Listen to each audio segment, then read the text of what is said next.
Nous allons à présent, mesdames et messieurs, parler de la Ligue nationale de football, championnat d'élite en République démocratique du Congo. Le Football Club Santola Lupopo a réalisé, voulais-je dire, une performance de haut niveau en s'imposant face au tout-puissant Mazembe Anglebert 0 but contre 1 le jeudi dernier lors de la 5e journée de la phase de play-off de la Ligue nationale de football. Et la rencontre s'est disputée au stade TP Mazembe situé dans la commune de Kamalondo à Lubumbashi. Retour sur ce choc ou derby de Lubumbashi, c'est dans cet élément de Jean-Claude Sefou Sadiki. Une domination dans les gradins du temple de Kamalondo, une maîtrise sur les terrains. Le FC Santola Lupopo a tétanisé le TP Anglebert Mazembe dans son entre pour la première fois dans l'histoire du derby de Lubumbashi.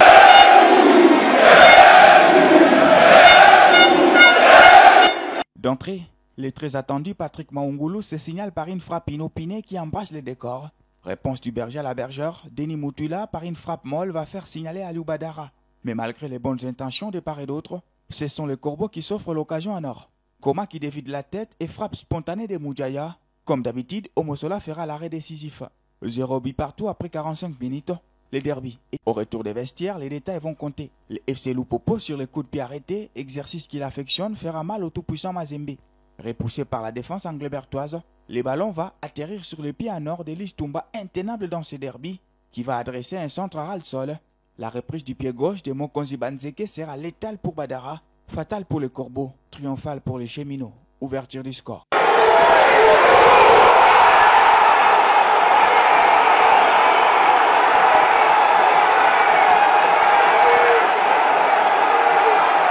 Juste après, l'équipe de Kamalondo est passée près de l'enfer. Linstumba, encore lui, verra sa frappe être stoppée par les montants. Du côté Mazembe, l'on peut longtemps ruminer sur l'occasion ratée par Souleymane Chaibou en toute fin de la partie. Encore un grand Simon Omosola qui va s'interposer, qui sera élu MVP du derby. Comme l'a si bien dit Lamine Diaye avant le match, une bonne équipe ne perd jamais des matchs d'affilée. Lupopo se réveille après sa défaite face à Maniema Union. Et quel réveil face à son éternel rival à Kamalondo en plus. Une victoire au carré, ironisent certains experts.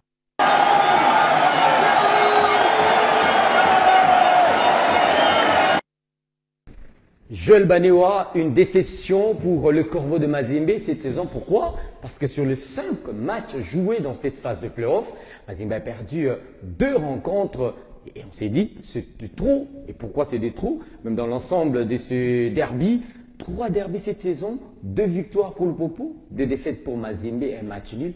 Faudrait-il encore une fois revenir dans cette problématique de savoir si nous devons nous inquiéter finalement et nous arrêter et réfléchir en rapport avec la situation actuelle des Mazembe? Moi, je pense que le football a une logique et la logique du football est en train d'être respectée. Pourquoi? Parce que ce TP-là, normalement, c'est une équipe qui doit subir ce genre de choses, qui doit subir ces genres d'humiliation à domicile. Certes, ce n'est qu'un 0, mais c'est une défaite qui fait mal quand on s'appelle TP Mazembe Anglebert, qui plus est face à ton adversaire, ton rival éternel. Je pense que cette équipe du tout-puissant Mazembe Anglebert manque énormément de ressources. Et quand vous jouez un championnat qui est devenu aussi intense que le nôtre, parce que faudrait pas oublier qu'ils enchaînent, ils jouent Maniema Union. Après ça, vous avez un très grand derby qui plus est 4 jours avec les voyages, etc.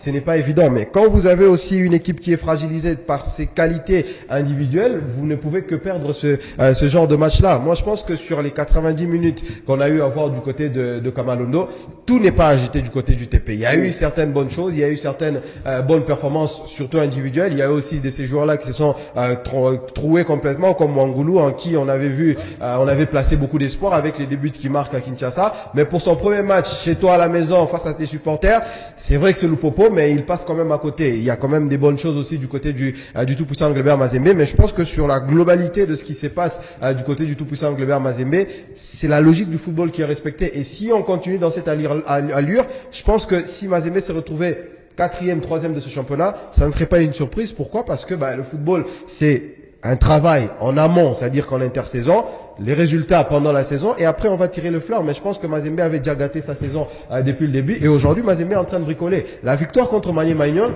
c'est une victoire de prestige parce que c'est Mazembe et ils ont mérité de gagner. Mais seulement que la réalité du football veut que quand tu n'es pas bon, tu payes le résultat. Aujourd'hui le Real est à 4 points du FC Barcelone. Le Barça ne l'a pas volé parce que individuellement ou peut-être le Barça en soi est meilleur que le Real Madrid. Et si le Barça a gagné de nouveau le Real Madrid 4-0, 3-0 ou je sais pas quoi, ce serait la logique du football qui serait respectée. Et pour moi, voir même Lupopo faire un nul contre cette équipe de Mazembe, ce serait un mauvais résultat pour Lupopo que pour le tout-puissant Anglebert Mazembe. Donc je pense que le TP est passé à côté de son match, mais c'est la logique du football. Et l'homme le plus heureux, c'est Luc Temaël. Il a battu le TP Mazembe cette saison à 2 reprises et pour la toute première fois dans son jardin. Ouais, ça c'est une victoire au carré, comme je l'avais dit. Hein. Ça compte double cette victoire-là, puisqu'au-delà des points, c'est également l'hégémonie régionale. Aujourd'hui, les patrons, le Popo c'est dire, si Mazembe est grand en Afrique centrale, eh bien moi je suis grand quand même à Lubumbashi, puisque je le mets un tout petit peu des côtés. Là où le Kemel a pris quand même l'ascendance, qu'il démarre déjà avec un 11 surprenant. C'est qu'il met de côté Papi Koguela, qui est l'un de ses meilleurs latéraux. Il commence avec Kimputu. Je veux dire, il met ces jeunes-là devant un fait accompli à Kamalondo, latéral, alors que ton titulaire est justement sur le banc. Et puis, quand tu regardes la manière dont il prend un tout petit peu les couloirs, il met Listumba, qui est titulaire une fois cette saison, face à Angers. Oui. Donc, ça veut dire, il surprend. Et Lupopo a pris la domination dans le couloir. Ça veut dire, il a contraint Luzolo et Keita, parce que Keita aussi était dans la misère avec Azema Basso. Les deux latéraux ne pouvaient plus monter. Oui. On connaît tous la force du TP Mazembe, c'est quand les deux latéraux montent. La conséquence du fait que Luzolo et Keita ne montent pas, c'est que Ndongala et notre ami Jessim Koma n'étaient pas servis. La preuve, c'est qu'ils étaient bons individuellement, mais ils finissent les matchs avec 0 centre. Ndongala, c'est sa marque de fabrique. Ndongala finit un match de football avec plus de 20 centres. Mais dans ce derby-là, c'était 0 centre. Pourquoi? Puisque les deux latéraux qui devaient justement les ravitailler étaient en train de s'occuper d'abord pour afin de Listumba qui a fait de la misère à Luzolo et quasiment de notre ami Keita. Et puis au milieu de terrain, je pense qu'il y avait des défaillances. Il y a d'abord Patrick Mongoulou, Joël l'a dit, il était complètement perdu, c'est un rendez-vous manqué pour lui. Et puis vous avez Bateau. Bateau, il avait, certes, c'est un 6 qui doit casser, mais chaque fois qu'il avait le ballon, il reculait derrière. Donc il faisait une passe soit à Madouzone, soit à Tambo Kalonji. Ce qui ne permettait pas, justement, peut-être aussi à Mongoulou de pouvoir avoir ses ballons, parce que ton 6 doit te donner le ballon, tu dois t'appuyer sur Badamassi, qui techniquement il est aussi bien à l'aise, pour peut-être ravitailler. Et puis dans ce match-là, désolé de le dire, moi j'ai un problème de neuf. J'ai compris en deuxième mi-temps quand il fait monter Cheibou, sauf que Cheibou, c'est pas un neuf, on lui a dit, il a beau marquer les 6 vite, mais Cheibou n'est pas un numéro 9. Il cherchait tout à fait la solution, sauf qu'il n'en avait pas. La preuve, c'est que les Jessim Koma, il y a un moment, en première mi-temps, Ndongala était neuf. Les gens ne se sont pas rendus compte. Ndongala était obligé d'aller dans l'axe, et c'était Moudjaya qui repliait du côté de... Donc ce changement-là faisait que ce sont des joueurs qui cherchaient des solutions. Mine de rien, voilà, ils sont bien débrouillés. Et puis en face, il y avait cette puissance-là. Quand tu regardes tactiquement, il recule notre ami OCTT 6. Il met Denis Moutila. On connaît la puissance de Denis Moutila. C'est quelqu'un qui s'y jette avec Mika Michel et l'expérience tout crachée. Et donc c'était ça la puissance de cette équipe de Lupopo qui a tout simplement dominé l'équipe du tout-puissant Anglebert Mazembe. Moi, je commence aussi à m'interroger sur la charnière défensive de Mazembe. Individuellement, Madouzone, Tambo Kalonji sont excellents. Sauf que cette paire-là, depuis le début de la saison, elle est là, ça fait 5 buts encaissés. La saison dernière, Mazembe remporte la Ligue nationale de football en finissant la phase des playoffs, la phase classique, s'il vous plaît, avec 8 buts encaissés. 8 buts encaissés. Aujourd'hui, on est à 5 matchs, Mazembe a 5 buts encaissés. Donc, individuellement, je pense que la Mindia doit un tout petit peu aussi se revoir dans les miroirs. Il s'est dit, est-ce que Madouzone, Tamboué, c'est la paire qui doit fonctionner ou je dois associer un dé à un expérimenté? Et les torchons brillent au sein de l'équipe Tout Mazembe Anglebert parce que les fans s'interrogent aujourd'hui que le vrai, parce qu'il y a une forme de désorganisation en interne, comporté comme un grand match face à la formation de Aigles du Congo. Ah, une bonne chose pour l'équipe du tout-puissant Mazembe Anglebert, mais seulement que Mazembe c'est une entité. Mazembe c'est un nom. C'est-à-dire que quand on est le TP Mazembe Anglebert, il y a une organisation qui doit persister avec ou sans Katumbi. Et aujourd'hui, je pense simplement que c'est Katumbi, même avant son départ, c'est quelqu'un qui a déjà laissé aussi une bombe à retardement. C'est-à-dire que l'intersaison du tout-puissant Mazembe Anglebert, et on voyait venir ces dangers-là, il était là et il n'a pas su justement trouver des solutions. Moi, je serais Katumbi, je n'aurais jamais laissé partir le Malien Philippe Traoré. Donc, c'est-à-dire que lui aussi, quand il était là, il a eu des décisions, il a eu à prendre des décisions aujourd'hui qui ne servent pas le club. Mais c'est vrai que son absence pèse énormément, mais il n'est pas le seul. Mazembe, c'est une organisation. Il y a des gens qui ont des responsabilités dans cette équipe-là. Et Katumbi, dans sa casquette de président, je pense qu'il doit aussi poser des questions ou demander des comptes à ces personnes-là qui font en sorte que l'indiscipline puisse se manifester dans ce collectif-là. C'est pas une première. C'est pas pour dire que Ngimbi et les autres là, ils sont les premiers à être indisciplinés du côté du TP Mazembe Anglebert. Il y a peut-être eu pire que eux, mais seulement la gestion de ce cas-là, c'est ce qui fait la différence aujourd'hui. Aujourd'hui, c'est un problème, à mon avis, qui aurait dû rester dans le vestiaire, qui aurait dû rester en interne. Ouais. Mais aujourd'hui, c'est sorti. Pourquoi? Parce que je pense qu'aussi les têtes pensantes de cette équipe-là se lâchent un petit peu et se laissent aller. Aujourd'hui, on a un Mazembe qui salit son image tout seul. Et puis, au-delà de l'organisation, la faute aussi, c'est à Lamine Ndiaye. On l'a dit, Lamine n'a pas de 11 de départ. Par exemple, sur les derniers matchs, sur les classiques, les derbies, ces 11-là n'ont jamais joué ensemble. Vous savez, Mongolo, je suis Nkoma, quand tu mets Badamassi, ils n'ont jamais joué ensemble. Ils devaient le faire face à Aigle du Congo, sauf que tu mets Keita et Badamassi de côté. Là, tu quittes quand même un match important face à Maniema où tu gagnes. T'as tes Mungwengi, t'as tes bateaux, qui ont ferme, parce qu'ils commencent le match face à Maniema avec des 6. Sauf qu'ici, il veut faire léger. Et quand tu veux faire léger, il faut faire jouer ton animateur. Sauf que la Mingue veut faire léger, mais Mongolo n'est plus existant. Donc c'était un tout petit peu une inadéquation, peut-être. Mais là où l'organisation plombe un tout petit peu la mine, c'est que tu évolues quand même avec des joueurs en intermittence. Là, personne ne peut répondre au Oscar Kabouit. Comment tu expliques le fait que tu es en playoff, tu libères ton meilleur buteur? Là, j'ai monté une piqûre, hein. Ouais, comment explique Kabouit? Comment on peut libérer Bongeli? Bongeli, c'était 5 buts en quelques matchs. Il a joué mais les Aigles du Congo, ils ont libéré presque 5 joueurs. Les Aigles du Congo, c'est une équipe qui forme.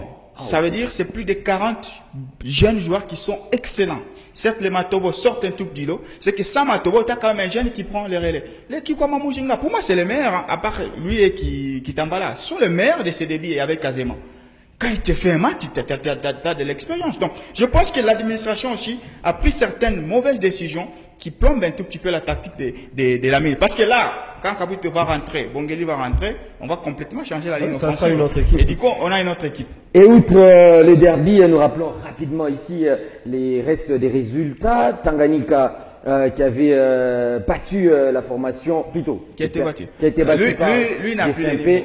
On est tous d'accord que Tanganyika n'a pas le niveau des playoffs. C'est un promu. Oui, c'est ça. Il faut juste dire que c'est un promu qui n'a plus le niveau. Un but contre 0. Sangaba Lende qui perdait aussi devant Maniema. Lui, c'est à radier. Sangaba, c'est radier, c'est tout.